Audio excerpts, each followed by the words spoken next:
आज की ऋचा कविम कविम अगनिम उप। हाँ, शब्द जो है वो पूरा लिखा जाता है, लेकिन उसकी संधियां तोड़ देने से आपको उच्चारण में आसानी रहेगी। वैसे तो पढ़ने वाले पढ़ेंगे कविम अग्निम उप, लेकिन शब्द क्या है? कविम अग्निम उप स्तुहि सत्य धर्माणम अध्वरे गोविंद हरि हरि नारायण गोविंद हरि हरि नारायण हरि। कविम अग्निमुप स्तुहि सत्य धर्माणम अध्वरे देवम अमी वचातनम। यह आज की ऋचा है। जैसा कि हम शुरू से जानते हैं कि वेद आज से 6000 वर्ष पूर्व हमारी एक राह थी जो समय के अंतरालों में खो गई। ये वेद वही धारा है। समय के अंतरालों के साथ हमने धर्म का सरलीकरण करना शुरू किया, नाना संप्रदाय बने और वेद की यह अनुपम धारा लुप्त होती चली गई। जितना जितना हम धर्म को सस्ता करते गए, उतनी ही सस्ती हमारी जिंदगी हो गई और लक्ष्य से हम सदा के लिए भटक गए। आज वेद की इन धाराओं के रहस्य हमारे सामने खुल रहे हैं कि हम यहां केवल भौतिक जीवन मात्र के लिए नहीं लाए गए। वो तो निमित्त धर्म है। निमित्त धर्म के साथ स्वधर्म भी होता है। जैसा कि पहले भी हमने उदाहरणों से लेकर देखा है, इसे स्पष्ट किया है कि छोटे बच्चा स्कूल की निमित्त तैयारी करता है। क्या करता है? निमित्त तैयारी करता है, क्योंकि तैयार तो उसे मां करती है। वही उसे कपड़े पहनाती है, नहलाती धुलाती है, उसको जूता पहनाती है। लेकिन क्या है कि बच्चा स्कूल के लिए तैयार हो रहा है, यही तो आप कहेंगे। लेकिन उसमें वो बच्चे का जो कर्म है वो केवल निमित्त है, क्योंकि सारे कार्य कौन कर रही है? मां कर रही है। बोलो, समझ में आ रहा है? तो उसका खाना भी मां बना रही है, टिफिन भी पैक कर रही है और टिफिन समेत बच्चे को वो पाठशाला में छोड़ के भी आ रही है। तो ये सारी प्रक्रिया में बालक क्या है? बोलो क्या है? निमित्त है, क्योंकि सारे दायित्वों को कौन निभा रहा है? मां निभा रही है। लेकिन पाठशाला में किताब को पढ़ने के लिए मां निमित्त, पढ़ने के लिए ही मां निमित्त बनी और बच्चे को सुविधापूर्वक उसकी पाठशाला तक पहुंचाया। अब बच्चे का स्वधर्म है कि वो पढ़े और पास होकर दिखला दे। बोलो, अब ये बताओ कि मां ने क्यों नहलाया धुलाया, क्यों कपड़े पहनाए, क्यों उसकी देखभाल कर रही है, क्यों उसे तैयार कर रही है और क्यों स्कूल तक ला रही है? काहे के लिए? ठीक उसी प्रकार, ठीक वैसे ही वेद ने कहा कि जैसे मां सारे कार्य कर रही है और बच्चा उसमें केवल निमित्त है, खिलाती है, पिलाती है, नहला धुला कर तैयार करती है और पाठशाला तक छोड़ के टिफिन के साथ आती है, तो सारे कर्म को कौन कर रही है? लेकिन हम क्या कहते हैं? बच्चा स्कूल के लिए तैयार हो रहा है। बोलो, ये तो नहीं कहेंगे मां स्कूल के लिए तैयार हो रही। बोलो, तो ठीक उसी प्रकार लोकाचार की भाषा में तो हम यही कहेंगे, लेकिन सत्य क्या है उसे भी तो हमें जानना है। हां, आप रेलगाड़ी में जा रहे हैं, ट्रेन दौड़ रही है, एक स्टेशन आया तो आपने पूछा लखनऊ आ गया क्या? अब पूछो लखनऊ चल रहा था क्या? दौड़ तो ट्रेन रही थी, लखनऊ तो जहां है वही है। लेकिन हम ये थोड़ा पूछते हैं कि ट्रेन लखनऊ पहुंची क्या, पूछते लखनऊ आ गया, कानपुर आ गया, बोलो। तो भाषा को केवल सतह से नहीं लिया जाता, उसके भाव को भी जानना होता है। कि बच्चे का एक ही धर्म था कि पढ़ के पास होकर के अच्छे नंबरों से दिखला दे, उसी के लिए उसे सब लोग मिलकर पाल रहे हैं, पोस रहे हैं, खिला पिला रहे हैं, उसको अच्छे कपड़े भी दे रहे हैं, उसकी हर खुशी भी कर रहे हैं। क्यों कर रहे हैं? कि जिससे इसका जीवन बन जाए, ये पढ़ लिख कर कुछ बन जाए। बोलो, समझ में आता है? ठीक उसी प्रकार मां प्रकृति और आत्मा, आत्मा प्रकृति और पुरुष मिलकर भस्मी को अन्न का रूप देते हैं। उसी से वो तन के ताने बाने बुनते हैं और हमें मनुष्य योनि में ये कपड़ा पहना देते हैं। ये अन्न का ही तो है।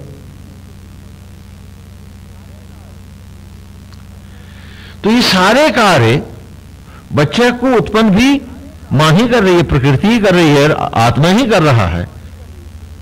तो हम सब इसमें स्कूल जाते बच्चे की तरह निमित्त भर ही तो, और हमने जब निमित्त धर्म को ही स्वधर्म मान लिया तो हमारा ये रास्ता सदा के लिए बंद हो गया। और 6000 साल का ये पुराना विचार समय के अंतरालों में खो गया। और फिर ये लगा कितने लाख माला फेर ले तो तुझे मोक्ष मिल जाएगा, राम नाम बैंक में कापियां जमा करा देना। मैं पूछता हूं, आपने 1 लाख बार श्री राम नाम की माला फेरी, क्या आपके स्वभाव में कोई बदलाव आया? क्या आपके आचरण में कोई परिवर्तन हुआ? जब इतनी लाख बार नाम लेने के बाद भी आपके स्वभाव में बदलाव नहीं, आपके क्रोध ईर्ष्या द्वेष में कोई अंतर नहीं आया है, आपका झूठा दम यथावत खड़ा है, तो वो इतनी मालाएं जब यहां आपका सुधार नहीं कर पाई तो मोक्ष कहां से दे पाएंगे? सोचो, विचार करो। तो वो जिन ग्रंथों की हम आड़ लेते हैं, जिन संप्रदायों के थोथे भाषणों के पीछे हम फंस जाते हैं, हम अपने आप से पूछे कि इन मालाओं के साथ हमारा क्या कल्याण हुआ, हमारा स्वभाव कितना बदला, हमारा राम के प्रति झुकाव कहां आया? हम तो आज भी लोभ में, मोह में, इसी में पड़े हुए हैं। और आज भी हमने आत्मा को सत्य कहां माना है? आज भी हमारे लिए झूठ सच है, झूठा आचरण अमृत है, मतलब सिद्ध होना चाहिए वही सब कुछ है।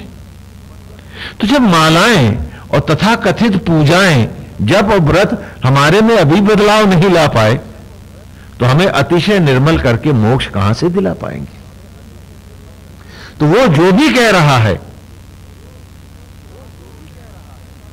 वो ईश्वर की राह को सस्ता नहीं कर रहा है, सस्ते से हमें भटका रहा है कि अब हम कभी मंजिल नहीं पाएंगे। वो एक घटना आती है कि पंडित जी ने एक के पीछे पड़ गए कि बोले तुम मेरे से मंत्र ले लो, नहीं तो तुम्हारा उद्धार नहीं होगा। कहा नहीं, गुरु मंत्र लिए बिना गति नहीं होती। तो गुरु जी लग गए पीछे। सबने भी कहा कि हाँ भाई तू ले ले। तो उसने कहा ये मेरे को मोक्ष कहां दे पाएंगे? कहा नहीं देंगे, कह रहे हैं, जब गुरु जी कह रहे हैं तो फिर तो निश्चित मिलेगा ना। तो कहा कि मेरा तो अभी जनेऊ भी नहीं हुआ। तो उनका पहले जनेऊ करा ले। तो खैर उसने जनेऊ करा लिया अपना। तो जनेऊ के समय कहा कि दक्षिणा दो। तो उनका भी पहले मेरा मोक्ष हो जाए फिर मैं दक्षिणा दे दूंगा, मुझे ये विश्वास तो हो जाए कि मुझे राह मिल गई। तो उन्होंने जनेऊ करा करके और कहा कि जा बच्चा तुझे मोक्ष दिया, अब दक्षिणा दे। तो उसने कहा मैंने भी आपको इलाहाबाद, बंबई और कलकत्ता दिया, पूरे शहर दे दिया आपको। तो चौंके के लिए ये बंबई, कलकत्ता और इलाहाबाद तेरे बाप के हैं? तो बोला मोक्ष भी तो आपके बाप का नहीं है। आज इसी में आप लोग फंसे बैठे हैं। और उस ईश्वर की स्तुति नहीं कर रहे हैं, उसका अपमान कर रहे हैं, मजाक उड़ा रहे हैं भगवान का कि वो सब्जी से भी सस्ता है।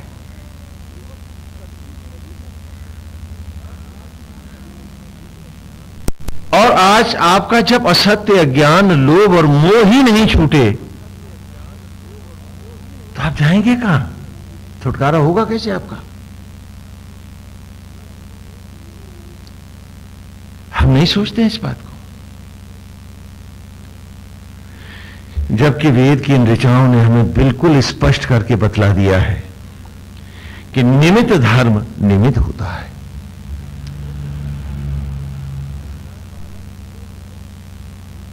यहां बालक निमित्त है, भले वो ही पढ़ने जा रहा है लेकिन वो निमित्त है। उसको तैयार मां कर रही है, खिला पिला वो रही है, कपड़े वो पहना रही है। मां क्या कर रही है? वो अपना धर्म कर रही थी। बच्चे का ये निमित्त धर्म है। बच्चे का धर्म कहां है? पढ़ के पास होके दिखाना। तो उसी प्रकार ये प्रकृति, ये कुदरत, ये सचराचर ही तो है जो चिता की राख को, तुम्हारे ही बूढ़े तन को, राख को पुनः यज्ञों के द्वारा अन्न में लाता है। कोई नहीं ला सकता उसके बिना, लाता नहीं, वही लाता है। प्रकृति ही बार बार अपने रूप बदलती है और हम प्रकट होते हैं। ब्रह्म ज्वालाएं यज्ञ करती हैं, आत्मा यज्ञ का अधिष्ठित देव बनता है, प्राण वायु उपाचार्य बनता है। ये सब वो जीव के हित में करता है। और तब ब्रह्म ज्वालाओं में ये प्रकृति यज्ञ होती है और तू शिशु का रूप पाता है।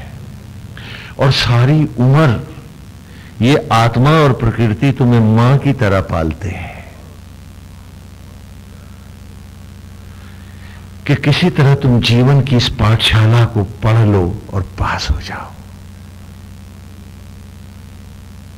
न कि झूठे दंभ में और पाप में भटक जाओ, जहां तुम्हारा कोई उद्धार नहीं होगा। फिर कि जहां ईश्वर भी थक कर कहेगा कि ये नहीं सुधरेगा। उस अवस्था में हम लोग जाने को आ तो रहे हैं।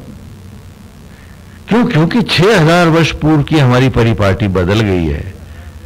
वो थॉट बूढ़ा हो गया है, पुराना हो गया है। अब तो नए नए स्वांग जो आ गए हैं, वही हमारे लिए सब कुछ है।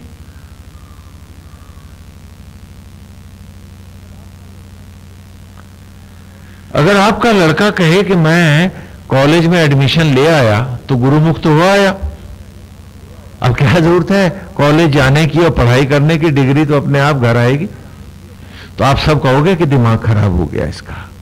अगर लड़का पूछे कि आप जो वो मंत्र ले आए हो, आपका दिमाग खराब नहीं क्या?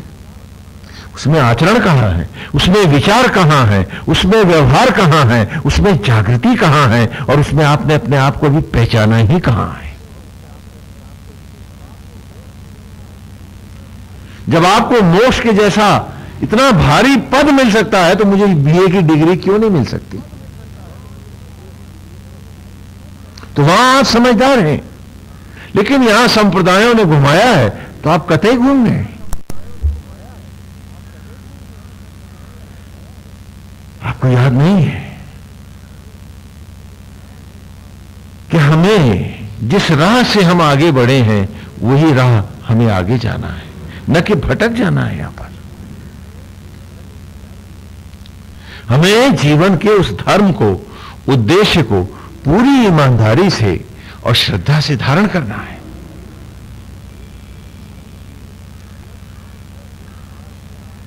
कि जब हमको संसार में आज भी आत्मा ने हमें केवल निमित्त बनाया हुआ है, उस शिशु की तरह,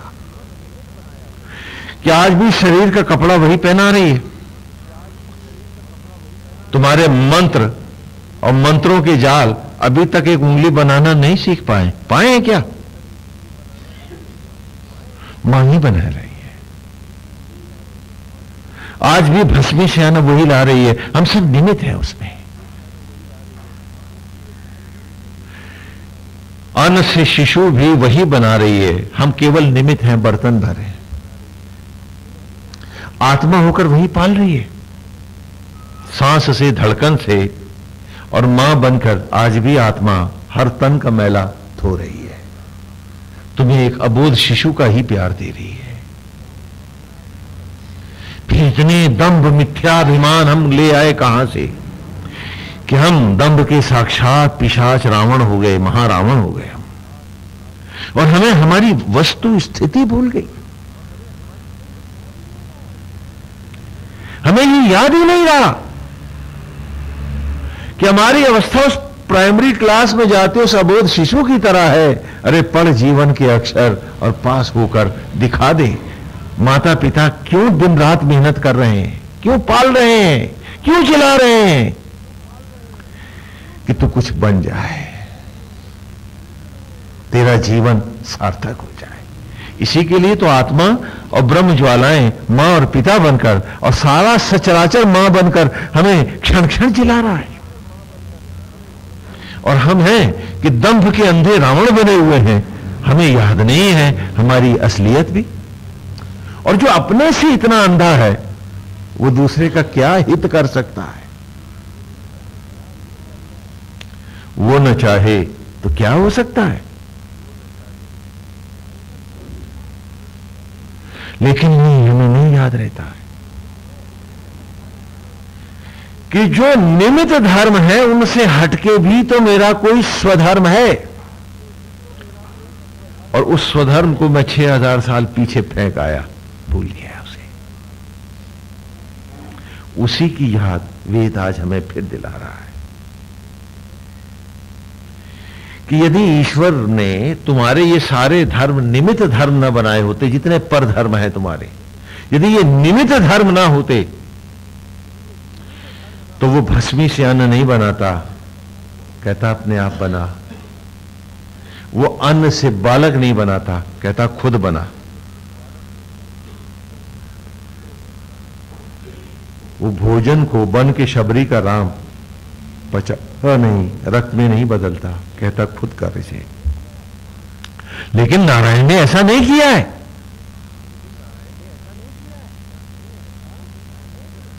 ईश्वर ने ऐसा नहीं किया है। उसने तो व्यवहारिक होकर हमें क्षण क्षण जिलाया है। हमारी आंखों को रोशनी दी है, आंखें दी है। कान को सुनने की ताकत दी है, कान दिए है। सारा शरीर दिया है, और इसको कहा है कि पुरुतमम पुरुणाम ईशानम, कि लोगों का में भी सर्वोत्तम लोक ये शरीर तुम्हें दिया है मैंने, जिसे मैला मैला मैला किए जा रहा है तू। ये क्या है? पुरुतमम पुरुणाम ईशानम वार्याणाम इंद्रम सोमे सचा सुते, कि ये लोकों में भी सर्वोत्तम लोक है। ये जो शरीर है तुम्हारा, ये देह लोक है, और आज इसकी कोई कीमत नहीं है। मट्टी और पैसा है, वो है तो मैं बड़ा हूं, नहीं तो मैं बहुत गरीब हूं क्या, मेरे पे कुछ है ही नहीं। ईश्वर का जो दिया है ये, इसकी कोई कीमत नहीं है। जबकि वेद कह रहा है पुरु तमाम लोकों में भी सर्वोत्तम लोक है ये, पुरुणाम ईशानम, और ज्योतिर्लोकों में भी महासूर्य लोक है, क्योंकि स्वयं परमेश्वर बैठा है आत्मा होकर इसमें। और क्यों बैठा है? वार्याणाम, वो तेरा वरण करना चाहता है, तुझे अगली कक्षा में ले जाना चाहता है, तुझे अमृत की राह देना चाहता है, इसीलिए तो बैठा है।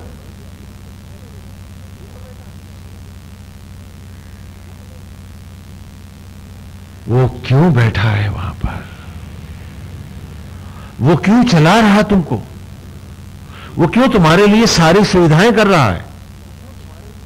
वार्याणाम, वो चाहता है कि तुम उसका वरण करके ईश्वर हो जाओ, क्योंकि तुम कोई साधारण जीव भर नहीं हो। जीव कोई साधारण वस्तु नहीं है ये। हां, तुम्हारा जो मूल निवास है वो क्षीर सागर ही है। यहां तो प्रायश्चित के लिए, तपने के लिए और अपनी सत्ता को ढूंढने आते हो, और यहां सत्ता ढूंढने के बजाय मकान दुकान में चिपक के रह जाते हो। निमित्त धर्म को ही स्वधर्म बना लेते हो। और जो पशु नहीं कर रहा, विवेकहीन होता हुआ भी तुम विवेक के साथ यही कर रहे हो। तो कहा पुरुतमम पुरुणाम ईशानम, वार्याणाम, क्यों चाहता है कि तू मेरे साथ अद्वैत कर, मेरा पुत्र है तो मेरा ही रूप ले, प्रकट हो जा। जैसे मंजिल मंजिल तू नाना योनियों से मनुष्य योनि तक आया है, ऐसे इस योनि को भी तप बना और आगे बढ़ जा और लौट पुनः अपने घर को जा। वो जो स्थान है तेरा, तू उस स्थान को पा।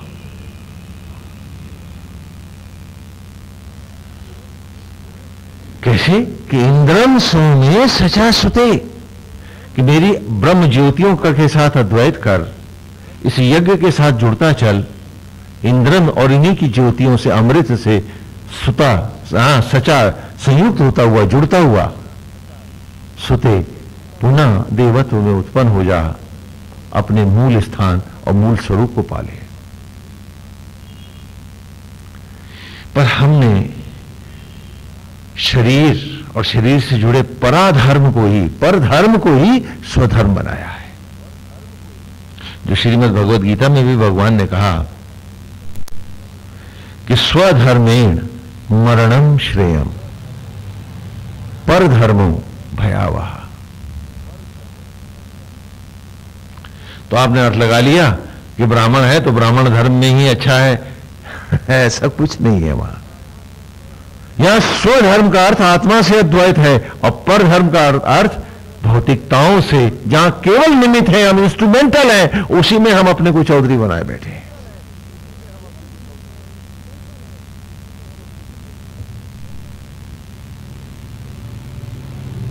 वेद ही जब आंख खोलता है तो श्रीमद् भगवद गीता के, भगवान की वाणी के रहस्य भी प्रकट होते हैं। नहीं तो उसको भी हम लड़ाने भिड़ाने के हित में ले लेते हैं, भेदभाव कराने के लिए। अमृत का भी उल्टा कर देते हैं, आ हटा करके मृत मृत कर देते हैं उसको भी। कैसी विचित्र बात है कि कहा यह उद्देश्य नहीं था। वेद ने कहा कि तेरा मनुष्य योनि में आने का यह उद्देश्य नहीं था, तेरा निमित्त धर्म था कि जैसे तू आया और तुझे देह मिली, तू आगे एक देह बना, उसमें निमित्त हो, उस निमित्त धर्म को धारण कर, जहां फिर तेरे ही जैसा कोई देवता जब जीव रूप में अपने आप को पुनः तपाने आए तो उसे घर मिल जाए, शरीर मिल जाए। इसलिए उसे मेरा मत कहना, मैं ही उसको पालूंगा, उसमें आसक्त मत होना। तू उसमें भी नारायण को देखता हुआ सीए राम में। एक घटना याद आती है, उन दिनों यहां चारों तरफ जंगल ही जंगल थे। शुरू की बात है, कुछ बरस हो गए थे, तो बहुत सी देवियां माताएं पधारी, तो कहने लगे स्वामी जी हमने सुना है आप भागवत की कथा, श्रीमद् भागवत की अच्छी करते हो, हम सुनना चाहते हैं, आप सबसे अलग हट के बताते हो। तो उनके साथ बच्चे भी थे जो आया लोगों ने उठाए हुए थे उनके।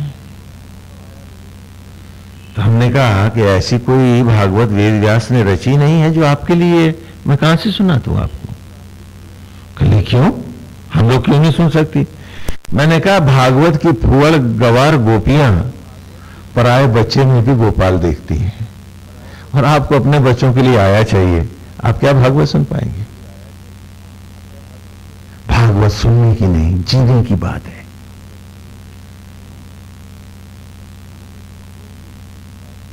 भागवत में डूब के जीने की बात ही भागवत को पाना है कि हर रूप में गोविंद देखे, घर आंगन को गोकुल और वृंदावन जैसा मनोरम बना ले। ये कथाएं केवल सुनी नहीं जाती, जी जाती हैं, और जो जी नहीं पाते हैं, जो इसमें डूब नहीं पाते हैं, कथाएं उनका कैसे कल्याण करेंगी? और वो भोजन कितना भी बढ़िया है, जो आपको पचा ही नहीं, वो आपका क्या कल्याण करेगा? वही हाल कथा का भी है कि खाली कथा सुन लेने से पुण्य लाभ हो जाएगा, ये संप्रदायों की बात है।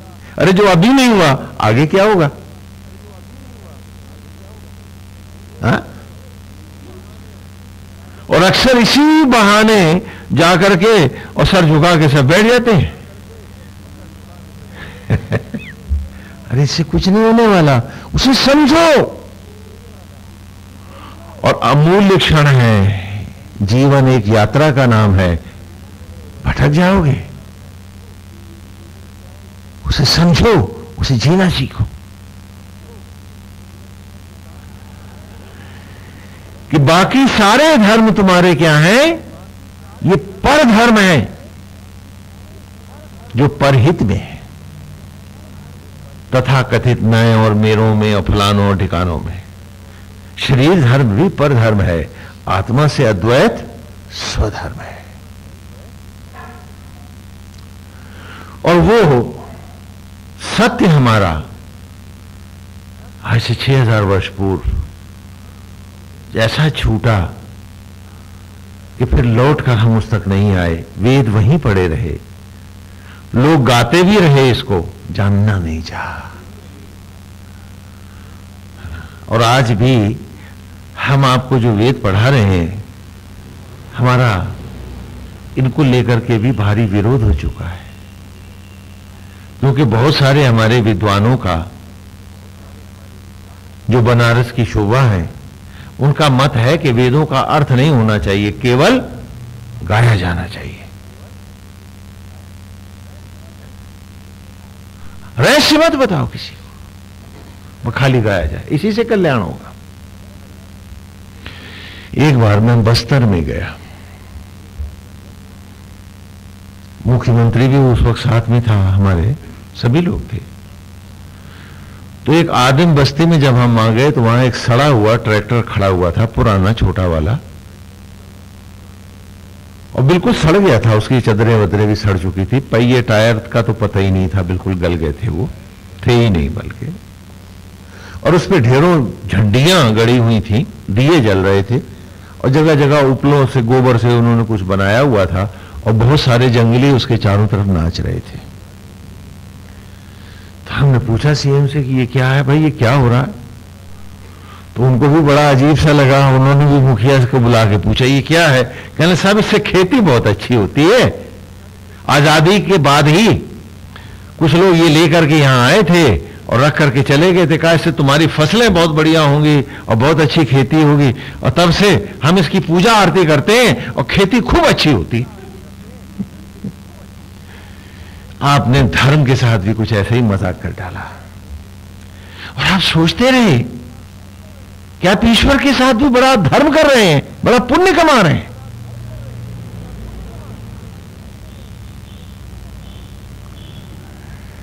आपका बेटा हर साल दर साल एक ही क्लास में फेल होता रहे और आपकी बिरदावली गाता रहे, आपका पूजा यशगान करता रहे, आप क्या प्रसन्न हो जाएंगे?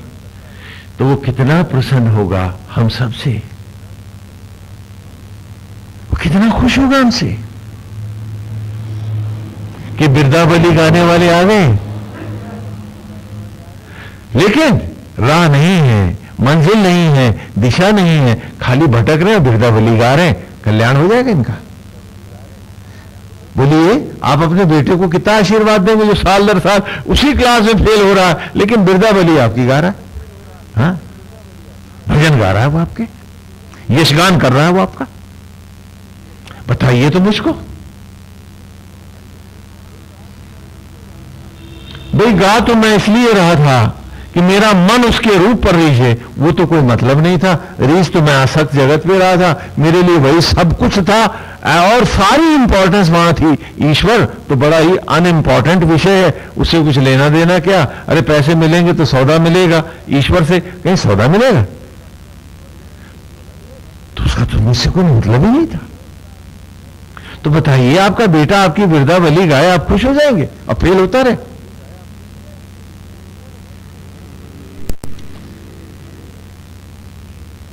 पढ़े नहीं, हर क्लास में फेल होता रहे, हां, और जिंदगी की दौड़ में सबसे पीछे रहे, भौतिकताओं में भी। तो क्या आप भले निमित्त माता पिता हैं, लेकिन क्या आप प्रसन्न होंगे? तो वो जो जगत पिता है, जो आप सबका पिता है, वो कैसे प्रसन्न होगा? कि जिसने आपको बनाया ही नहीं, हर क्षण जिला रहा है, हर सांस और धड़कन वही दे रहा है, मट्टी से अन्न बुला रहा है, आपके जूठे अन्न को शबरी का राम बन के आपको जीने के सुखद क्षण दे रहा है और आपके तन का मैला भी मां बन के वो धो रहा है, आपको पवित्र कर रहा है। अगर उसने खाली बिरदावलियां गंवानी होती, क्या इसी के लिए हमको बनाया है?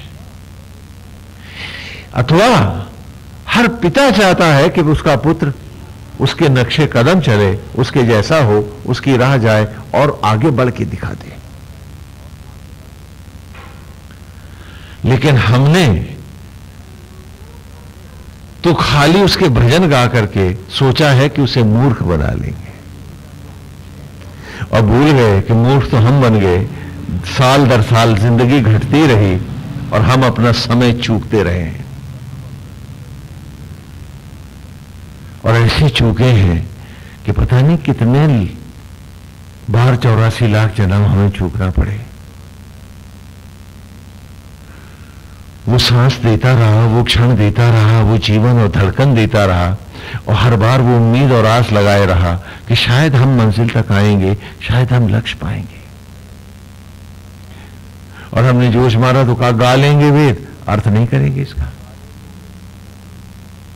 नहीं, इसे अर्थ के सहित जानना है, इसे आत्मस्थ करना है, इसे पीना है, इसे अपने जीवन की राह बनाना है।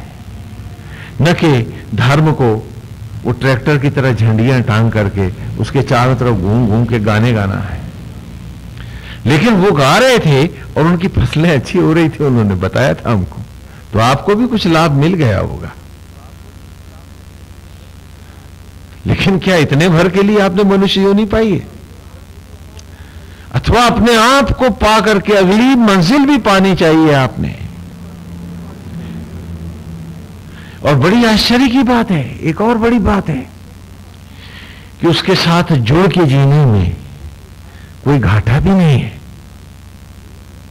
उस विचार को साथ लेके चलने में हमें कोई नुकसान भी नहीं है, हमें कोई पैसे भी हमारे खर्चा नहीं हो रहे हैं उसमें।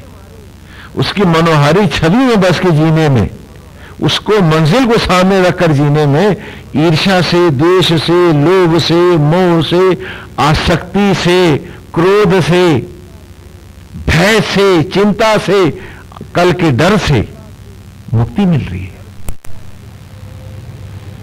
और हर क्षण की उसके रूप की मस्ती, उसकी ज्योतियों का आनंद मिलता है।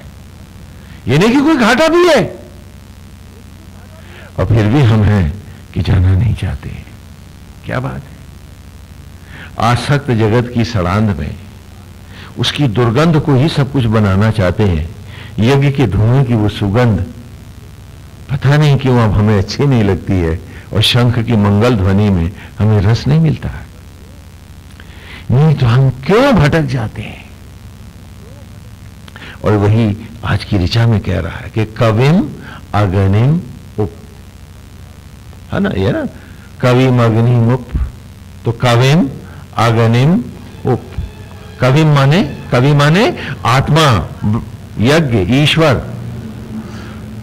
अग्निम आत्मा की अग्नियों में, उप माने सम्मुख होना, उप माने व्याप्त होना, उप माने उसी को अपने सामने रखना, उसी के हित में जीना, है ना। आपने शब्द सुना होगा उपस्थित। जो सामने आकर स्थित हो गया, जो हमारे सम्मुख आकर के खड़ा हो गया, तो क्या हो गया? उपस्थित।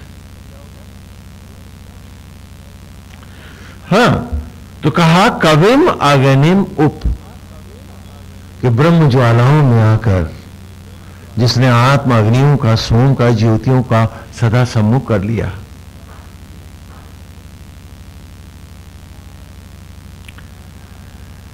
तो ही उसी का वंदन करता रहा। यहां वंदन करने का अर्थ है जीना। आपको एक भाव बहुत अच्छा लगता है, मिठाई ले लीजिए, उसका स्वाद अच्छा लगता है, तो खाने के बाद भी तो स्वाद।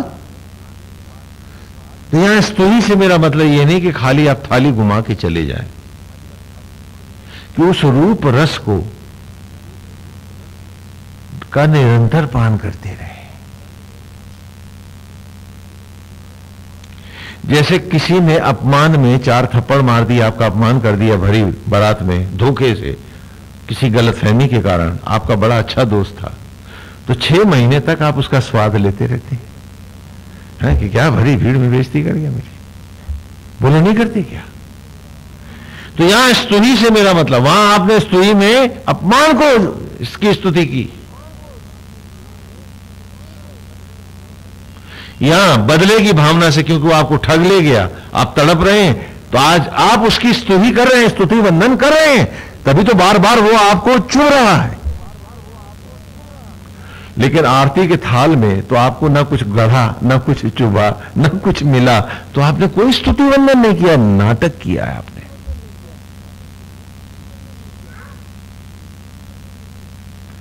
ड्रामा करते रहे हम सब।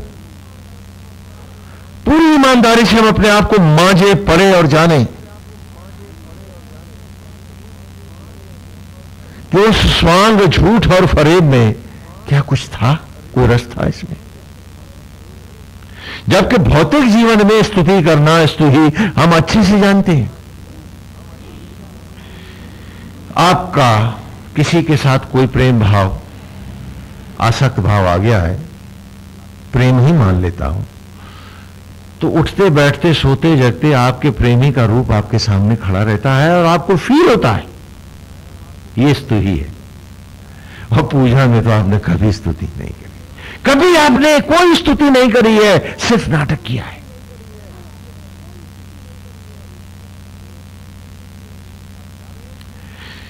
आप जा रहे हैं ट्रेन पर, रेलगाड़ी दौड़ रही है, अंधेरे हैं स्टेशन पे, आपको अपने ही मंजिल पे भी रात ही में उतरना है, आप हर चौक करके हर स्टेशन पे देखते हैं मेरा स्टेशन तो नहीं आया। ये स्तुति है क्या? ऐसी तड़प, क्या ऐसा फील, क्या ऐसी चुभन, क्या ऐसी मिलन आपको कभी किसी स्तुति वंदन में मिली है? और आपने चाहा कि भगवान मूर्ख बन जाए और मेरी स्तुति को सच मान ले। कितनी विचित्र बात है। ऐसा नहीं कि आप स्तुति नहीं जानते हैं, आसक्त जगत में खूब जानते हैं, और जब ईश्वर की राह में आते हैं तो सब भूल जाते हैं। वहां आप केवल कर्टिसी, औपचारिकता, नाटक भर करना चाहते हैं। और ये नाटक किससे कर रहे हैं? जिसके कारण आप हैं, और जिसकी इच्छा के हटते ही ना आप हैं ना आपका कोई है, आप उसी को बुलाए बैठे।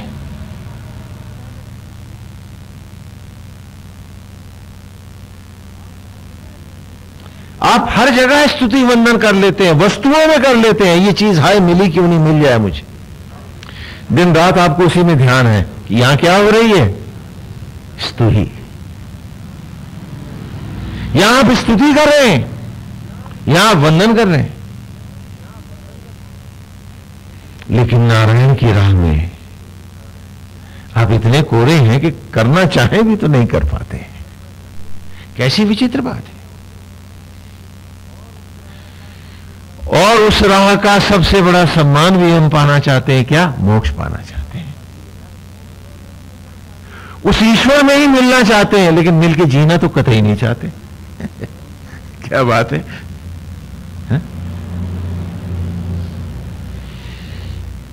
ऋचाओं में पूरी ईमानदारी से, बड़ी सूक्ष्मता से अपने आप को पढ़ो। वेद वही करने को कह रहा है जो तुम आसक्त जगत में कर रहे हो, वो कह रहा है झूठ जगत में कर रहे हो। अरे आत्मा सत्य के साथ भी तो यही करके दिखा दे, खिड़कियां दरवाजे सब खुल जाएंगे और सुगंध ही सुगंध होगी, महक ही महक होगी। कोई नया काम करने को वेद हमें नहीं कह रहा, कह रहा है कि जो आसक्त जगत में तू कर रहा है, अरे लौट नारायण जगत में इसे क्यों नहीं करता, कि तेरा अतिशय कल्याण हो जाए।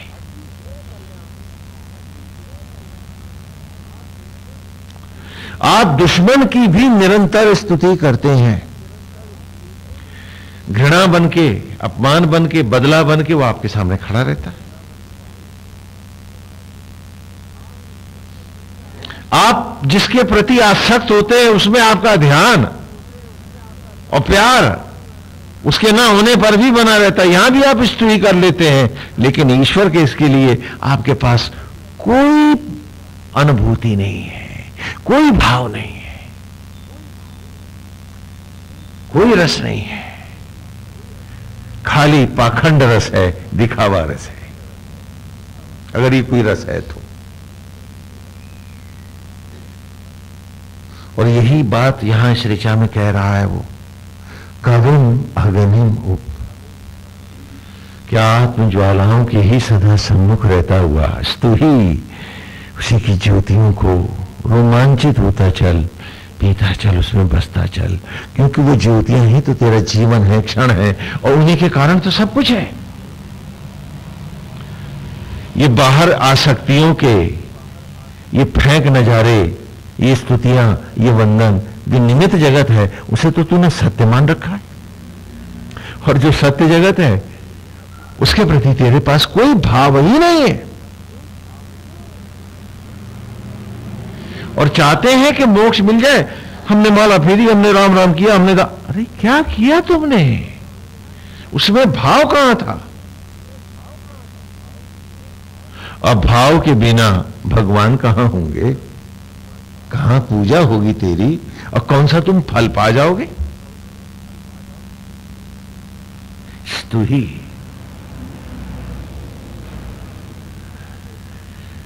सत्य धर्माणम अध्वरे, आगे कहा ऋचा में कि जो सत्य धर्म है,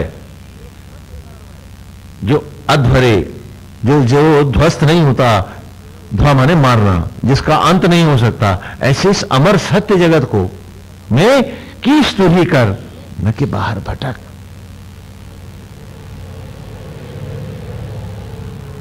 हां, एक एक शब्द का अर्थ ले लो।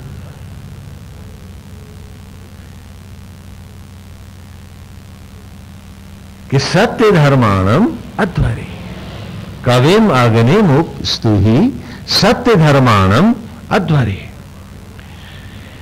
कि आत्म ज्वालाओं में, आत्म अग्नियों में, ब्रह्म अग्नियों के सत्य को ही सत्य मानता हुआ, उसके सत्य में अपने आप को, सत्य धर्म में, उस अमर सत्य धर्म में स्थित करता हुआ स्तुहि, उसका वंदन कर।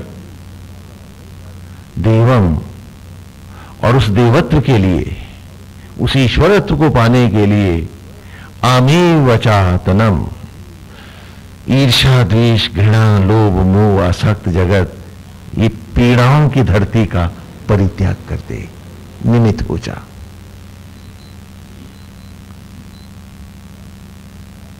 हां, उसका परित्याग कर दे।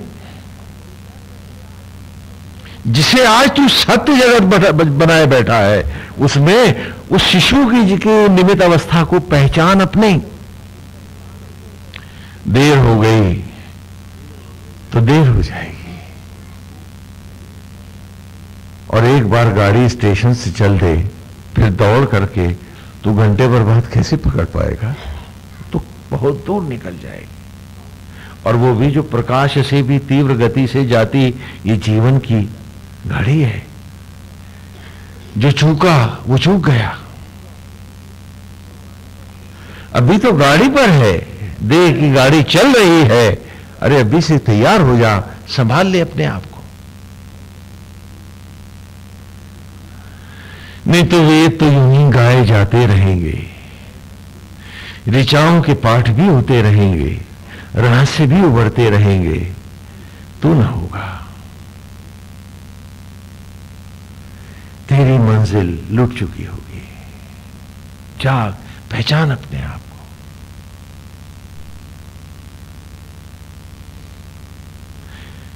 इसी को पूर्व के ऋषि ने भी बड़े सुंदर ढंग से हमें कई प्रकार से पढ़ाया।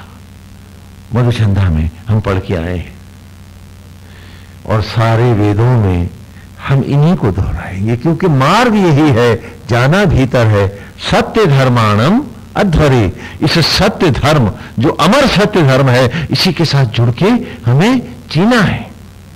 और जो जितना झूठ के साथ जिएगा, उतना उतना कुदरत में झूठ ही तो बन के रह जाएगा, न जीवन फिर पाएगा।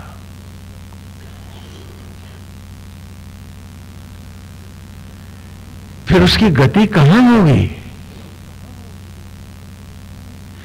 प्रकृति का कोई ऐसा अंश नहीं जो आपकी देह में नहीं है, लेकिन बाकी भी तो ये बाहर है।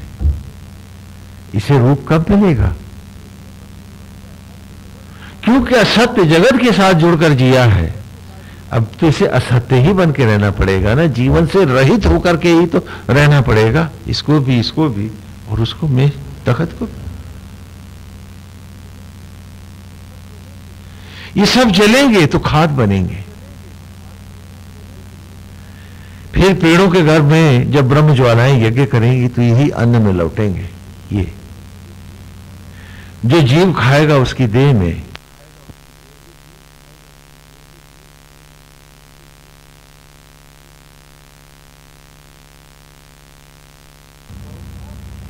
कौन जाने, जो अब झुका न जाने कब कब झुका। और ये सब हमारी भी तो अवस्था है, हमारा शरीर ही तो है, नहीं है क्या? बोलो, इसी से तो बने हैं और इसी की गोद में जाते हैं पितृयान पर। तो वो जो धोखा दे रहे हैं अपने आप को, वो जो बहला रहे हैं अपने आप को, वो जो अपने आप को झूठी सांत्वनाएं और तसल्लियां दे रहे हैं, वो अपना सर्वनाश खुद ही तो लिख रहे हैं। क्यों नहीं हम लौटते, क्यों नहीं हम जागते, और क्यों नहीं हम उसके रास्ते चलते कि ये मार्ग, अनुपम दिव्य मार्ग, जिस राह हमें जाना है, चलो उसमें डूब के चला जाए। और फिर कोई घाटा हो रहा हो तो भाई स्वामी जी से बात कर लेंगे कि स्वामी जी इसमें इतना घाटा और नुकसान भी तो है। हाँ, मुझको आज तक किसी बच्चे ने ये नहीं कहा कि घर गृहस्थी के कारण स्वामी जी मैं पढ़ नहीं पाया। तो मां कर रही थी, एक हफ्ता पहना हो रही थी, खिला हो रही थी, पाठशाला बुला रही थी, क्लासरूम की फीस दे रही थी वो। और आज भी अगर वो उम्र की फीस न भरे मां तुम्हारी, तो तुम सब जीवन की पाठशाला से बाहर फेंक दिए जाओगे। बोलो, वो फीस भी वही दे रही है। तुम नहीं कमा रहे हो, तुम नहीं जा रहे हो। वो जो पाठशाला की जो फीस है, ट्यूशन फी है, वो भी वही दे रही है। क्योंकि वो उम्र के क्षणों में फीस न दे तो तू क्लासरूम से बाहर है। मुर्दे पाठशालाएं नहीं पढ़ा करती। तो ना तो तुम फीस ला रहे हो और न ही तुम अपने लिए निमित्त भाव से हट करके स्वधर्म में कुछ उत्पन्न करने की सामर्थ्य ही रखते। हर जगह तुम निमित्त हो, बना वो रहा है। तो फिर कौन सा विषय है, कौन सी वासना है, कौन सा लोभ है, कौन सी आसक्ति है जो हमें रोके है? हम उसके रूप में मस्त होकर क्यों नहीं जी सकते? हम उस सत्य में डूबकर क्यों नहीं जी सकते? क्योंकि उससे हट के जीने में ही तो ईर्ष्या, द्वेष, लोभ, मोह, आसक्तियां हमें घेरती हैं और कल का भय हमें आज सताता है। जबकि उसकी व्यवस्था में न तो कोई राशन कार्ड है, न कोई दुकान है। अगर राशन कार्ड और दुकान पे ही अन्न मिलता तो चिड़िया तो भूखी मर जाती, कुत्तों के तो हालत ही खराब हो जाती और कोई जानवर जिंदा ही नहीं रहता। क्योंकि आज भी पेट वही भर रहा है, आज भी अन्न बनाने की इंडस्ट्री उसी के हाथ में है। हमारे पास केवल निमित्त धर्म है। सो इंस्ट्रूमेंटल वी आर। हम जोतते हैं, बोते हैं, सब कुछ करते हैं, लेकिन हम मट्टी से अन्न बनाना तो नहीं जानते। वो तो वही यज्ञ ही बनाता है। तब फिर हम उसमें डूबकर, उसमें मस्त होकर हर क्षण को प्रभु का बना करके, प्रभु की मस्ती में डुबा के हम क्यों नहीं जी सकते? हम पूछे अपने आप से। और वही तो इस ऋचा में कह रहा है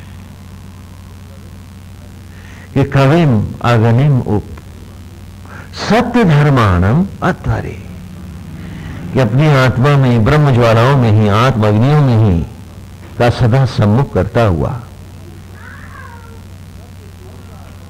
सत्य धर्म का आचरण करता हुआ और इसी देवत्व के लिए अमीव अर्थात हिंसा, घृणा, लोभ, मोह इन आदि को अमीवचा तनम कि इन सबको नष्ट करता हुआ, देहाभिमान से भी रहित होता हुआ, आत्मा को ही सर्वस्व मानता हुआ और उसका निमित्त होता, संपूर्ण जगत को आत्मा जानता हुआ, सब में एक हरि है, मैं अपने धर्म को क्यों नहीं धारण कर सकता? और इसमें मुश्किल कहां पर है? यहां वेद की कल्पना क्या है, इसे थोड़ा और स्पष्ट कर दें, जिससे आपके सबके मन में जो व्यवहारिक जीवन के संदेह हैं, हम चाहेंगे कि हम उनको धोते चले। रामलीला हो रही है, एक रामलीला का दृश्य ले रहे हैं। मंच पर नाटक हो रहा है, लड़के अभिनय कर रहे हैं। वो लड़के आपस में रिश्तेदार भी हैं, भाई भाई भी संभवतः हो, जो जानकी और राम बने हैं और दशरथ और कौशल्या बने हैं। मान लीजिए कि चारों ही सगे भाई हैं, लेकिन मंच पर एक भाई जानकी बना है, एक राम बना है, एक कौशल्या बना है और एक दशरथ बना है। क्या ये चारों जानते नहीं कि वो भाई हैं? बोलो, क्या नहीं जानते? वो जानते हैं, लेकिन क्या वो मंच पे हे भैया करके बुला सकते हैं दूसरे? सारी रामलीला गड़बड़ हो जाएगी। तो हम जोश में आते हैं तो उसका एक नया सॉन्ग शुरू कर देते हैं कि अब हम आत्मा में जी रहे हैं तो सबको आत्मा में जानेंगे। कि इंद्रियों में बरतती हैं, अब जो कुमार्ग करो, जो पाप करो, सब ठीक है। ऐसे भी संप्रदाय नहीं। समझो इस बात को, इसे अच्छे से समझो।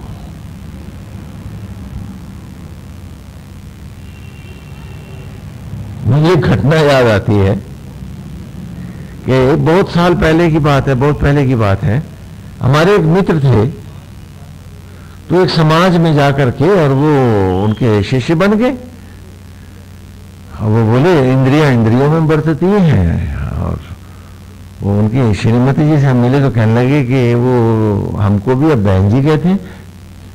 तो मैंने कहा तो मतलब क्या भाई बहन का संबंध रह गया? बोले नहीं, बाकी सब है। तो फिर कहना नहीं, हम सब ऐसे। यही हमारे समझाने का ये प्रभाव है उनपे, नया जो संप्रदाय है। और हमने उनको बहुत समझाने की कोशिश करी, वो हजरत नहीं मान के थी। बड़ी अच्छी पोजीशन में थे वो, सीनियर पोजीशन थी उनकी। तो हमने अपने एक स्टूडेंट को तैयार किया, वो भी फाइनल ईयर का था हमारा मेडिकल में। हमने कहा तुमको हमारा एक काम करना होगा। कहने सर वो तो ठीक है, कहीं पीट वेट तो नहीं जाएंगे? हमने कहा नहीं, ऐसा कुछ बात नहीं, हम रहेंगे साथ में। तो हम उनके यहाँ पहुंचे, भाई क्या हो रहा है? बोले आइए चाय पीजिए। तो वो हमारे साथ था। तो उसने उनकी मिसेज से कहा कि डार्लिंग पिक्चर देखने कब चलोगे? बोला क्या? हाँ, कौन है ये? मैं ठहर गुस्सा क्यों कर रहा? तेरी बहन जी है, तो हमें भी तो कोई बहनोई जी ढूंढना है।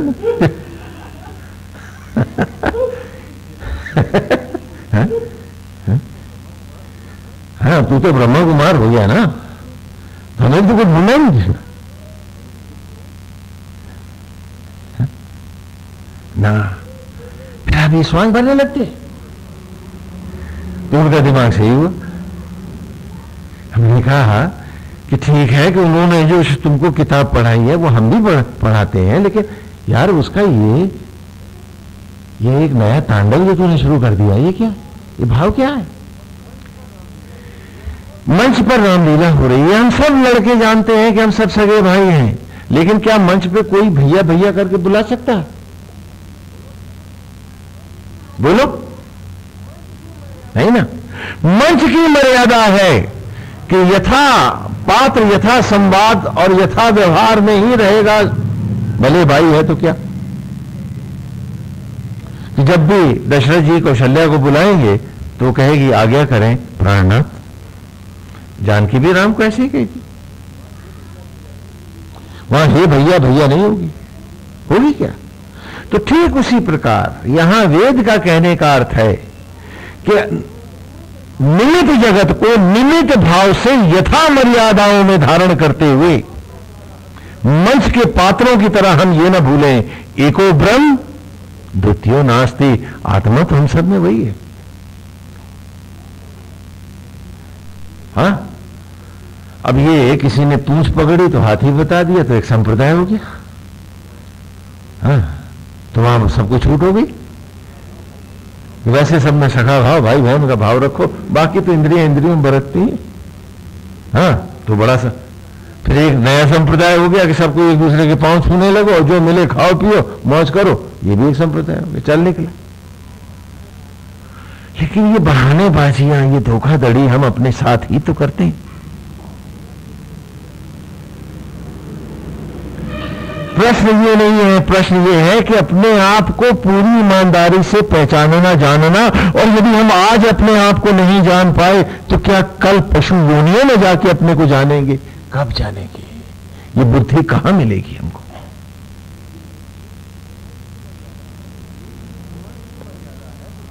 कि मंच की मर्यादा है कि जो पाठ भगवान ने हमें सौंपा है, जहां मैं पिता हूं वहां मैं पिता का निमित्त धर्म अभिनय पिता ही बन के करूं जो उचित है। माता हूं माता का करूं, जहां पत्नी हूं पत्नी का करूं, जहां पति हूं पत्नी का पति का करूं, पुत्र हूं तो पुत्र का करूं। उसमें कहीं पर भी वाह्य जगत में खोट ना आने देते हुए सब में उस मनोहारी छवि का भाव रखो, सियो राममय। इसमें कौन सी बात है जो मुझे समझ में नहीं आती है? अब वो एक हमारे भक्तराज थे, वो सड़क पे जाकर के लेट के कुत्तों को दंडवत करने लगे। बोले इनमें वही ब्रह्म है। तो मैंने कहा उस ब्रह्म ने ये कब कहा था कि लेट के दंडवत कर? नाटक करते हैं हम, ड्रामे करने लगते हैं हम। हर अच्छी बात का एक घिनौना मजाक बना देते हैं और वो एक संप्रदाय हो जाता है। और क्योंकि वहां सब हल्का फुल्का दिखता है, हम सब भीड़ बना के चले जाते हैं। हाँ जाइए ठीक है। मतलब हम विवेक के साथ नहीं जीना चाहते हैं, पता नहीं क्यों।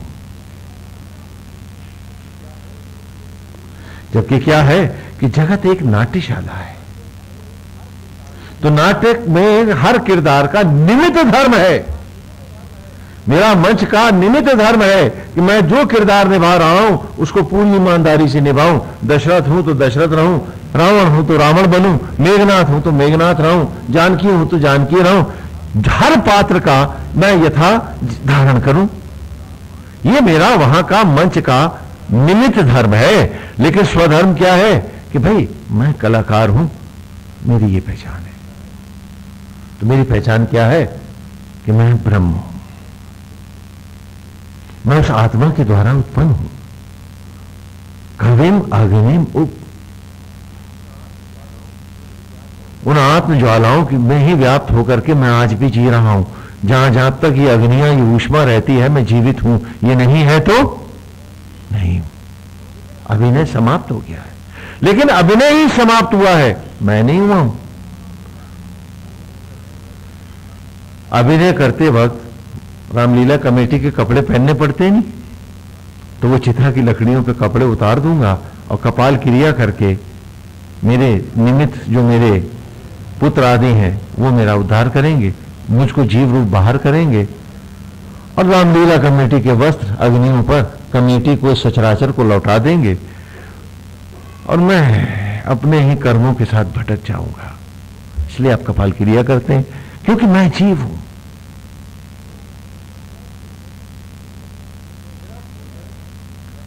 मेरा भोजन न तो अन्न है, न जल है, न लड्डू है, न पेड़ा है। वो सब तो शरीर की अनिवार्यता है।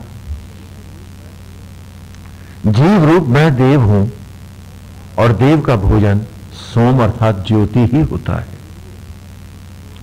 इसीलिए ज्योतियां मिलती रहे तो मेरा अस्तित्व इस शरीर में क्षीर सागर के साथ बना रहे। तो इस शरीर को भोजन देता हूं कि जिससे ऊष्मा बनी रहे, मैं जीवित रहूं।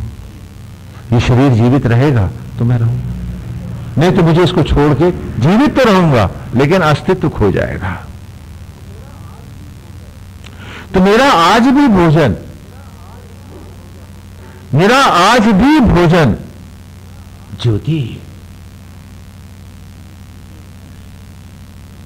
देवता अर्थात जीव आदि सोमपान करते हैं ज्योतियों का। सोम कहते हैं चंद्रमा को। चंद्रमा से निकलती हुई स्निग्ध किरणें क्या कहलाती हैं? सोम। तो इनके जैसा जो ज्योतिर्मय अमृत है वही तो जीव का जीवन है। शरीर अन्नमय कोश है। ये रामलीला का दिया हुआ मेरा अभिनय का वस्त्र है और यथा पात्र मुझे संवाद बोलने हैं और उस नाटक को पूरी ईमानदारी से निभाते हुए मुझे यह नहीं भूलना है कि मैं जीव हूं।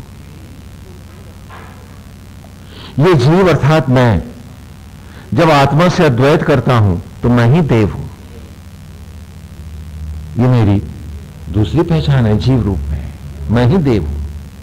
क्योंकि जीव और आत्मा में भेद नहीं है, अज्ञान का पर्दा है। जिस दिन हट जाए और ये दोनों आपस में मिल जाए, लोटा भर जल हो अलग हट गया है, जब भी सागर में गिरेगा तो वो लोटा भर जल नहीं सागर ही कहलाएगा। तो मैं सागर का अंश हूं, जब सागर में हूं तो सागर हूं। और यही जीव रूप मेरा जब मैं शरीर की ईमानदारी से तपाने में तप और साधना की तरफ जलता हूं तो मेरी संज्ञा जीव न रहकर ऋषि होती है। और जब आत्मस्थ हो जाता हूं तो मैं ही देव कहलाता हूं। और जब शरीर और आत्मा इन दोनों का निरादर करता हुआ, इन सब का कोई भी उचित आदर न करता हुआ मैं 10 इंद्रियों को 10 मुंह बना बाह्य जगत में भागता हूं तो मैं न जीव हूं, जीव रूप जो मैं हूं, न मैं फिर आत्मा की संज्ञा पाता हूं, न ऋषत्व को पाता हूं, मैं प्रेत कहलाता हूं। तो इस प्रकार ये मेरी भटकती नाना अवस्थाएं हैं। और ये जीव ही देव है, यही दानव है, वेद के आरंभ में हमने पढ़ा। यही सुर है, यही असुर है। जब जब ये आत्मा की ओर झुकता है ये सुर कहलाता है, और जब जब ये विषयांत जगत में भटकता है तो इसी की संज्ञा असुर हो जाती है। जैसे आदमी तो आदमी है, लेकिन वो डॉक्टर भी होता है, इंजीनियर भी होता है, नहीं होता क्या? हाँ, वकील भी होता है। अब आप ये कहो क्योंकि आदमी डॉक्टर होता है तो स्वामी जी हम भी डॉक्टर हो जाए। भाई गधे चलाते तो हो नहीं सकते, उसके लिए मेडिकल कॉलेज में एडमिशन लेना पड़ेगा, पढ़ना पड़ेगा। हाँ, जज नहीं हो सकते, उसके लिए तुमको LLB वगैरह वगैरह सब करना पड़ेगा। तो ठीक उसी प्रकार जो सृष्टि का जो मेरा मूल स्वरूप है कि मैं आत्मा का अंश हूं, सागर से निकला हुआ एक लोटा हूं और इस लोटे की पहचान जीव है। ये लोटा भर जल जब आत्मस्थ हो जाता है तो सागर अर्थात ईश्वर कहलाता है।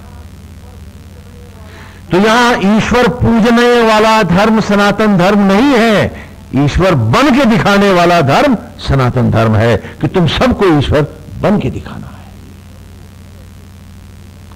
वो बेटी कैसे जो पिता का रूप न पाए? जब बनाने वाला वही है, खिलाने पिलाने वाला वही है, लाने वाला वही है, और उसी का अंश हूं मैं। कहा है ना मानस में भी, ईश्वर अंश जीव अविनाशी। परमेश्वर का अंश जीव है, तो जब परमेश्वर अविनाशी है तो जीव भी अविनाशी है। तो इसकी योनियां बदलती रहती हैं, अर्थात कपड़े बदलते रहते हैं, लेकिन उद्धार नहीं होता है, ये भटकता रहता है। तो हमको ये सोचना है कि हम मिथ्या जगत को, असत्य जगत को जीना है, यह देव जगत में अपने निज, अपना जो असली रूप है, निज स्वरूप है, उसको पाना है।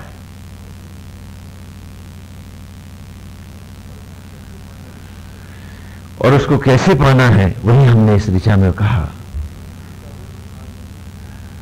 कि कविम आगनिम आत्मज्वालाओं में स्थित होते हुए, ब्रह्म अग्नियों का ही सम्मुख करते हुए, उसके रूप में स्थापित होते हुए, सत्य धर्माणम स्तुहि, उसी का वंदन करते हुए, सत्य धर्माणम अध्वरे, और उसी के सत्य धर्म को, उस अमर सत्य धर्म को सदा सामने रखते हुए, और आसक्त जगत को पीड़ा देने और लेने के भावों को, चिंता, ईर्ष्या, द्वेष, स्पर्धा, दूसरों को आहत करने की मनोवृत्ति, झूठ, कपट और प्रपंच, अमी वचातनम, इन सब को का विनाश करते हुए देवत्व में ही अपने आप को व्याप्त करते चले जाना क्या मुश्किल काम है।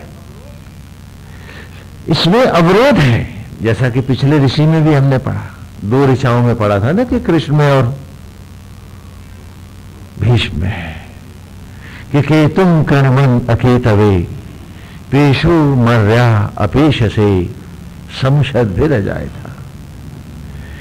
किस राह में आने के लिए मुझे क्या करना होगा? केतुम कृणवन अकेतवे, कि उपाधियों को जलाना होगा, अकिंचन बनना होगा। तो मेरी ईगो का बेचारी का क्या होगा? क्यों साहब?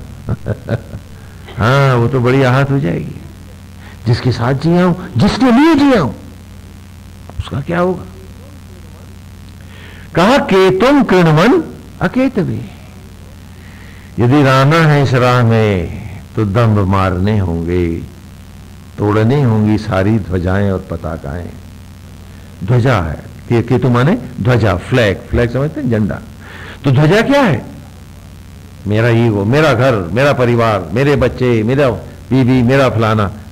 तो कहा केतुम कृणवन अकेतवे, सबसे पहले इन उपाधियों को जलाकर अकिंचन बनना पड़ेगा। तो क्या घर द्वार छोड़ देना होगा? कहा नहीं, ये नहीं कहा। इस भाव को, जो असत्य भाव है, इसे सत्य में ढालना होगा कि जो कुछ है नारायण आप है, मैं आप ही का निमित्त हूं, अभिनय ही तो कर रहा हूं।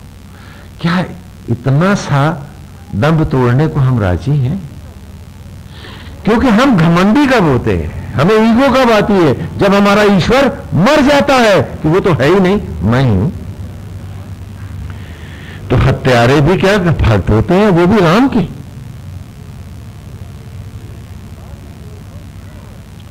तो कहा कि केतुम कृणवन अकेतवे, उपाधियों को जलाना होगा, अकिंचन बनना होगा, भरत बन के दिखाना होगा।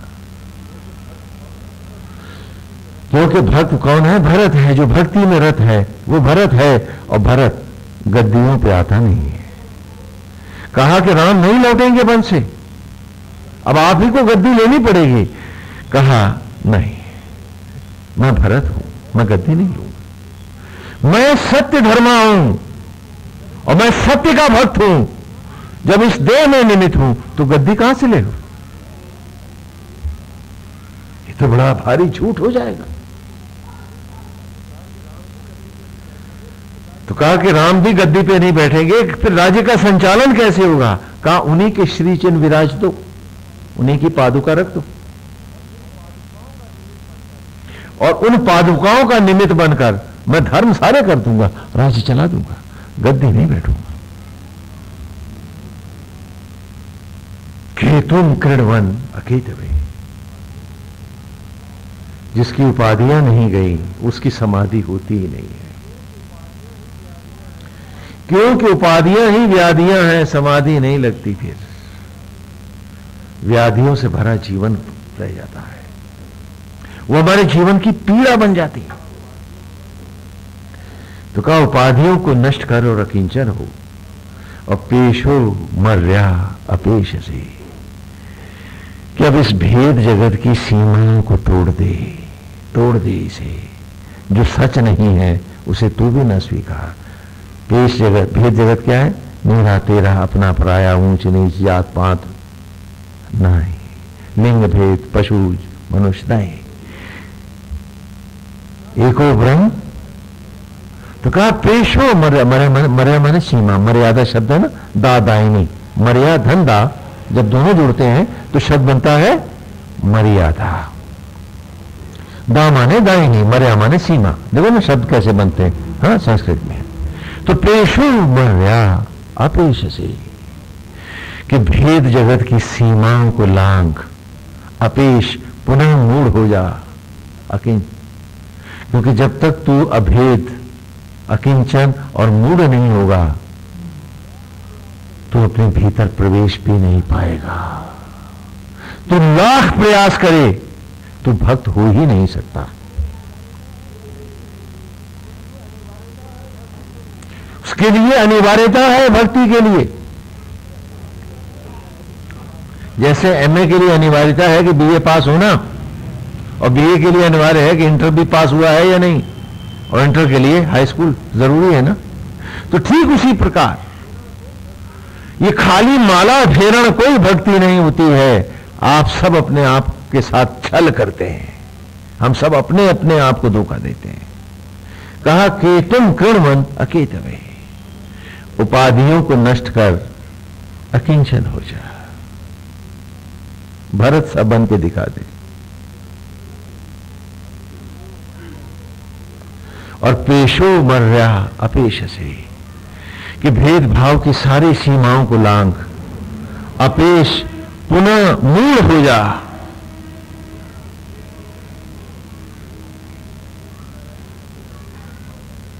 कि नारायण सब में आप ही का भाव रहेगा।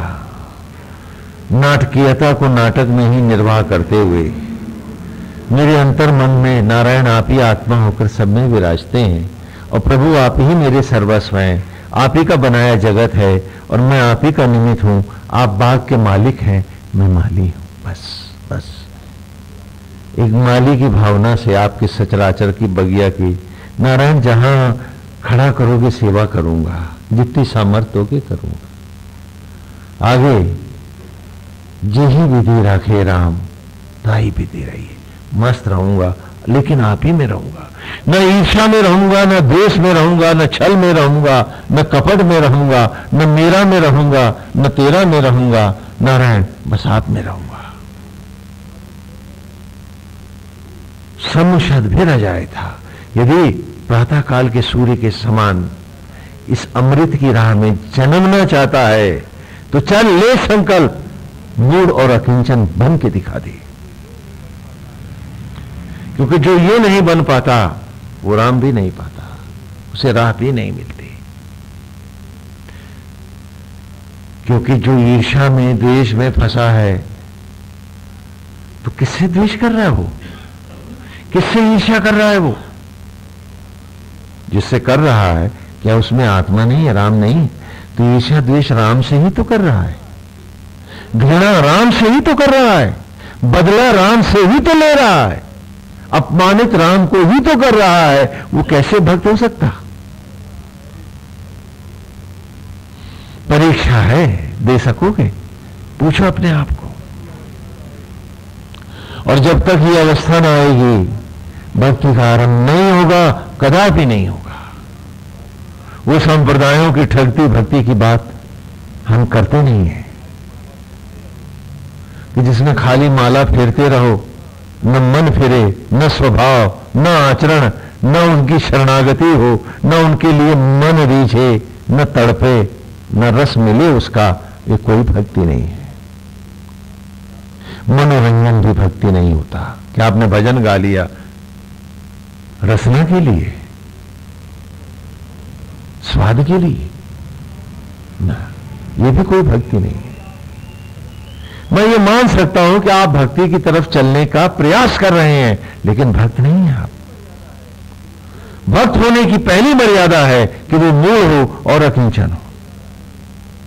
नहीं हुआ है तो भक्ति अभी दूर है, प्रयत्नशील है, प्रयास कर रहा है, लेकिन प्रयास इतने लंबे ना करे कि प्रयास ही करता रह जाए और क्षण जीवन के समाप्त हो जाए। ये भी याद रहे कि अजर अमर नहीं हूं, और ये भी याद रहे कि मौत किसी की कभी भी कहीं पर भी आ सकती है। तो कभी ये न सोचे कि आप धीरे धीरे चलेंगे तो चलेंगे, नहीं, हमें डूब के जाना होगा। भक्ति ये एक आग का दरिया है और डूब के जाना है। हाँ, ऊपर से उड़ के नहीं, डूब के जाना, लपटों में से जाना होगा, जिससे तपते चले, मैल जलता रहे, पवित्र होते चले। तो कहा कि यदि प्रभु की राह में, इस भक्ति की राह में जन्मना चाहता है तो पहले मूढ़ और अकिंचन हो जा, कि जो ड्यूटी है वो करूंगा। वो ड्यूटी कैसे कैसे करनी है वो नारायण स्वयं अपनी लीला में दिखाते हैं कि जब मैं लक्ष्मण हूं तो मेरा लक्ष्मण का धर्म है। कह रहे लक्ष्मण जी बहुत कड़क हैं, कहा सेवक का धर्म कड़क होता है। राम बहुत विनम्र है क्योंकि वो नारायण का अभिनय कर रहे हैं, वो तो सदा कृपालु और दयालु है। तो यथा पात्र यथा अभिनय है, जगत नाट्यशाला है।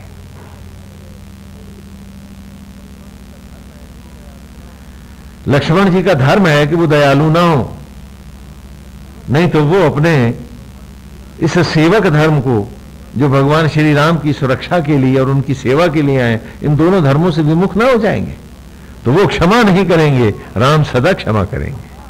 तो दोनों अपने अपनी जगह पर यथा पात्र यथा अभिनय कर रहे हैं। और हम में हर व्यक्ति हर समय एक अभिनय नहीं करता है। कभी वो दशरथ है तो कभी उसे कौशल्या से भी बनना पड़ता है, तो कहीं वो राम है तो कहीं वो उसे जनता भी बनना पड़ता है। हम में हर व्यक्ति नाना अभिनय करता है, इसलिए नाना पात्र की मानस की लीला है कि मेरा भृत्य धर्म है तो मुझे कड़क होना पड़ेगा। राम का नायक धर्म है तो वो सदा सरस, सजल, सहृदय, विनम्र और अतिशय कृपालु रहेंगे। क्यों? क्योंकि मेरे जीवन का जो नायक का कृतित्व है वो यही रहेगा। जो भृत्य का धर्म है वो लक्ष्मण रहेगा और जो भक्ति का स्वरूप है वो भरत होगा। और विषयों के साथ से को समाप्त कर जीवन को निर्मल करने की बात है तो शत्रुघ्न बनना ही पड़ेगा। ये सारे पात्र हम अपने जीवन में बारंबार अभिनीत करते हैं, इसलिए नारायण लीला करके हमको हर रूप में हमारा धर्म पढ़ाते हैं। तो इसलिए कहा कि जो इन धर्मों में परिपक्व नहीं होता है वो भक्त नहीं होता है। यदि आप ये कहो कि आप भक्ति करते हो तो आप खुद सोच सकते हो कि कौन कौन सी भक्तियां आप कर रहे हो, क्योंकि वहां सारे पात्र आपकी नाना भक्तियों का रूप हैं। जैसे ताड़का बड़ी अच्छी भी है ना, दूसरों को ताड़ना देने की मनोवृत्ति, दूसरों को सदा के सदा प्रसन्न रहने की मनोवृत्ति, जहां दूसरों को फरेब के द्वारा नीचा दिखाकर खुश होने की मनोवृत्ति, हाँ उसको पीड़ा देकर के आनंदित ताड़ना देकर आनंदित होने की मनोवृत्ति, इसको हम क्या कहेंगे? ताड़का। ये ताड़का भक्ति है। और जब तुम इस भक्ति में हो तो श्रीमान आप सिर्फ ताड़का है, भक्त है, ताड़का भक्ति है आपकी। अतृप्तियों के पीछे भागना, मृत तृष्णाओं के पीछे दौड़ना, ये मारीच भक्ति है। हाँ, हर चीज को अपनी बाहों में समेट करके अपना अधिकार जता देना, दूसरों का की चीज भी अपने कब्जे में ले लेना, अब मैं कैसे कहूं घूस ले लेना, ये स्वभाव भक्ति। भक्तियां ये भी है, सारे पात्र आपकी भक्ति के नाना रूप हैं। लेकिन जो असली भक्ति है, जो भक्त का रूप है, वो भरत है। और भरत बनने के लिए आपको अकिंचन होना पड़ेगा और मूढ़ होना पड़ेगा। और तब अगली दिशा में कहा कि आदह स्वधामनु, जब बाहर से मूढ़ और अकिंचन होगा तभी तो भीतर प्रवेश पाएगा। कविम अग्निम उप, ऐसे नहीं हो पाएगा, तुझे ये करना पड़ेगा कि जब बाहर से मूल और किंचन होगा तब क्या होगा? आदह स्वधामनु, तब आकर दहन हो आत्मा रूपी धाम में, पुनर्गर्भत्व मेरे रे, और उसी के गर्भ से फिर सूरज बन के जन्म। दधाना नाम यज्ञ, तब यज्ञ के नाम को चरितार्थ कर। खाली बाहर हवन करने का अर्थ कोई यज्ञ नहीं है।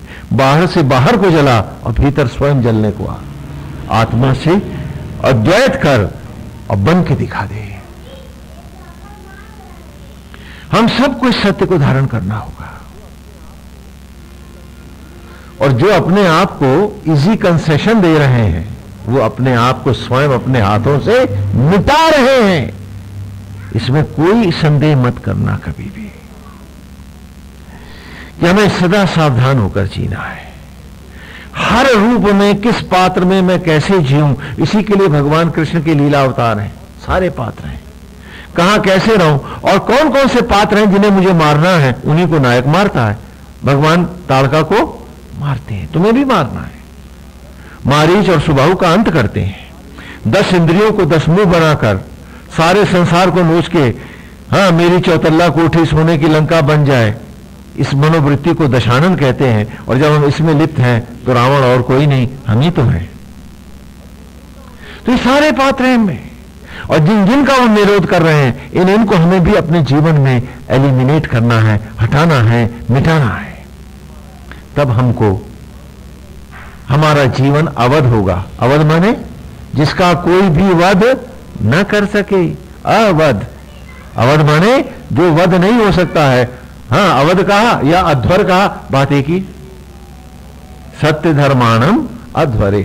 अध्वर माने जो कभी ध्वस्त नहीं होता, जिसको कभी मारा नहीं जा सकता, और अवध माने जिसका कभी वध नहीं हो सकता। बात एक ही है। बात एक ही है कि यदि हमें उस सत्य में आना है तो हमें इन मनोवृत्तियों को मिटाना होगा। और उसका एक बड़ा सरल, सुंदर, मनोरम मार्ग है जो सनातन धर्म ने आपको दिया, और वो व्यवहारिक भी है। वो व्यवहारिक भी है, आपके सहज मनोविज्ञान के अनुकूल है। देखिए ना, आप कभी तीर्थ स्थान में जाते हैं तो आप वहां भंडारों में भी शामिल हो जाते हैं, पकाने लगते हैं। आपको अच्छा लगता है, बुरा लगता है? बोलो। झाड़ू वाड़ू भी लगाते हैं, सफाइयां करने लगते हैं, दिवाले हैं, अच्छा लगता है। और घर के लिए मैरी ना आए तो काम। तो दोनों में फर्क क्या है? भाव का फर्क हो गया है। भाव का ही तो भेद हुआ है। वरना जो हाथ घर में मैरी के बिना थकते हैं, वो यहां आकर के आनंदित क्यों हो रहे हैं? उससे ज्यादा सेवा करके मैरी की, बताओ मुझको। तो हमें उस भाव को मजबूत बनाना है कि जब हर ओर सिए राम में, जब ये भाव हमारा आएगा कि सिए राम में सब जग जानी, तो हर जगह जो भी हम सेवा कर रहे हैं उसमें हमारा आत्म भाव रहेगा। उसी के लिए सनातन धर्म ने आपको मंदिर की कल्पना दी। मंदिर हम गुरुकुल में बच्चों को पढ़ाते हैं, और पिछली ऋषि में मैं आपको पूरा विस्तार से पढ़ा के आ भी रहा हूं। बेलू चिदारू तनु फिर गुहा चिदेंद्र बन्नी भी अविंदु श्रयानो। किस मंदिर हमारी ही तस्वीर है। पलथी के जैसा चबूतरा बनाते हैं हम मंदिर का, फिर धड़ के जैसा गोल कमरा है, सिर के जैसा गुंबद, जटाओं के जूड़े सा कलश, आत्मा जैसी प्राण प्रतिष्ठित मूर्ति, और जीव रूप पुजारी। जैसे इस शरीर में जीव रूप हम सब इस हाथ का, शरीर का प्रयोग तो करते हैं, बनाना तो नहीं जानते। तो उसी प्रकार आप ही के जैसा वहां पुजारी है, और आपके शरीर के जैसा मंदिर है, और आपके साक्षात आत्मा परमेश्वर की जैसी ही मैंने नारायण की मूर्ति रखी है। तो वहां ये सब बनाने का ये उद्देश्य नहीं था कि आप खाली उनसे कृपा लेने आओ, लॉटरी निकलवाने आओ, या बेटी की शादी के लिए, लड़के की नौकरी के लिए आओ। ये था अपने को पढ़ने को आओ। बड़े अमूल्य जीवन के क्षण हैं, इन्हें धोने के लिए आओ।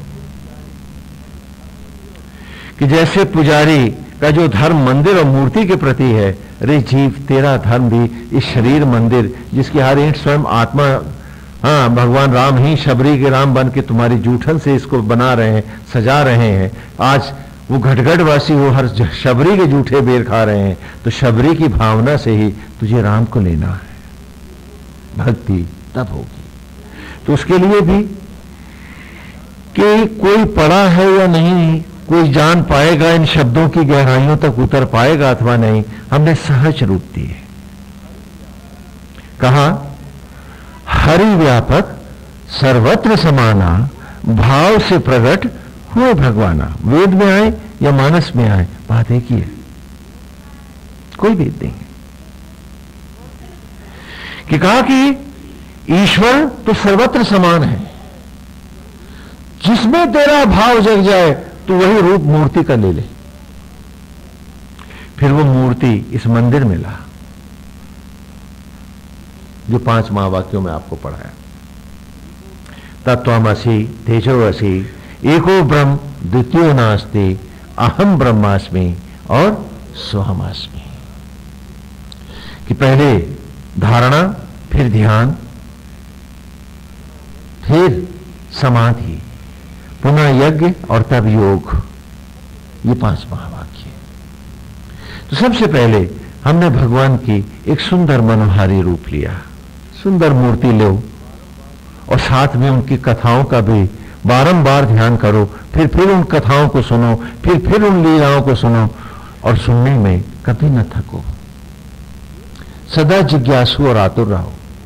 एक ही भोजन को तुम रोज सुबह शाम करते हो, जन्म से अब तक करते आए हो, क्या बोर हो गए? तो कथाओं को भी भोजन की भांति लो कि फिर सुनो, फिर सुनो, बारंबार सुने हम, जिससे हमारा भाव बारंबार उधर जाए। हां, जब जमीन सख्त होती है तो एक ठोकर मार दो कील में तो कील टेढ़ी हो जाएगी, लेकिन रिपीटेड ठोकरें पड़ती रहेंगी तो धीरे धीरे तो विचार को भी अपने इस क्लिष्ट भूमि पर भीतर तक लाने के लिए बारंबार इस भूख को जगाना होता है। तो सत्संग की प्यास और भूख बलवती रखो। यहां एक बात मैं आपको और सावधान कर देना चाहूंगा कि वो परमेश्वर जिसने धरती बनाई, ग्रह नक्षत्र बनाए, हर जगह जीवन को लाया, हर एक को भर दिया, सागर को जल से भरा और जीवन ले आया। आप सबकी पेट की भूख को वही पूरा कर रहा है, लेकिन वो परमेश्वर किसी भी जीव के मन की भूख को पूरा नहीं कर पाया है। जो आकाश को सितारों से भर सकता है, एक व्यक्ति के मन की भूख वो परमेश्वर भी, और ये मन पेट से कहीं ज्यादा भूखा होता है। सावधान हो जाओ।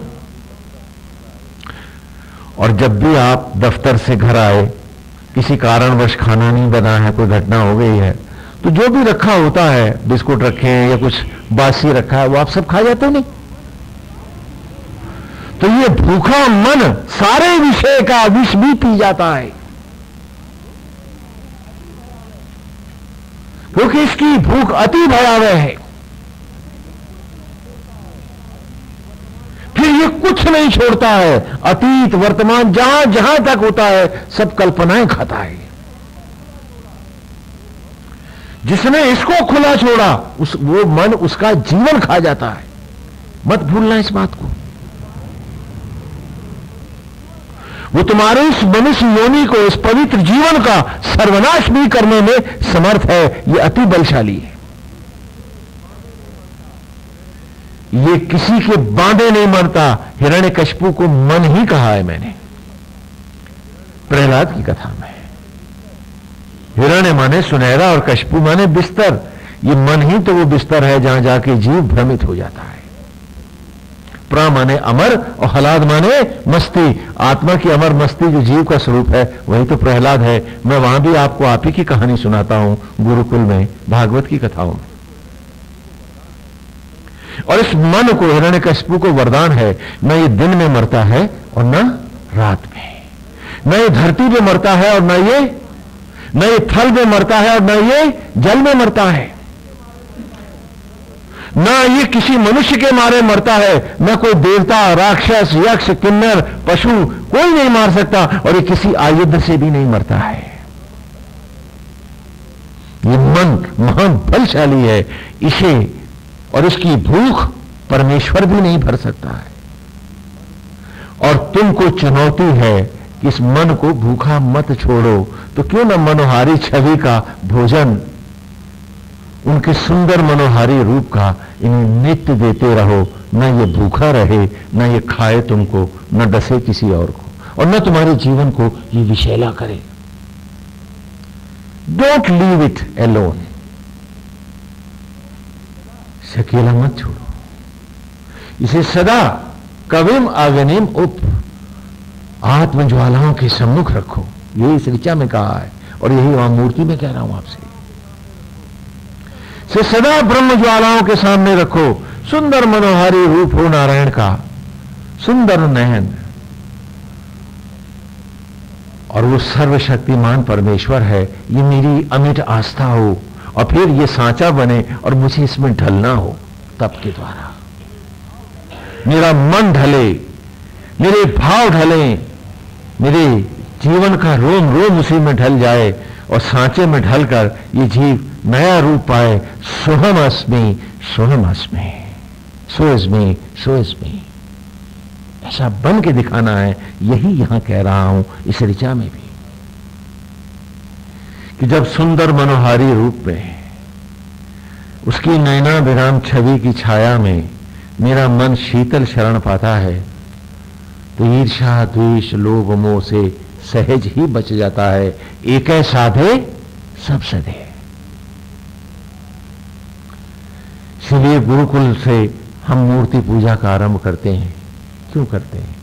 हाँ, बाद में बहुत से लोगों ने मजाक भी उड़ाया कि क्या मूर्ति में भगवान होता है। हमने कहा भाई आपको ना दिखा हो, खेत की मिट्टी ही तो मनुष्य बने और हर मूर्ति में भगवान है। नहीं है क्या आत्मा आत्मा? उनको नहीं दिखा है, लेकिन हमने सदा देखा है। क्योंकि वो ना होगा तो जीवन के क्षण कहां होंगे, सांस और धड़कन कहां होगी। हाँ, क्योंकि यहां सृष्टा की भावना भी सनातन धर्म ने किसी आसमान में नहीं करी है,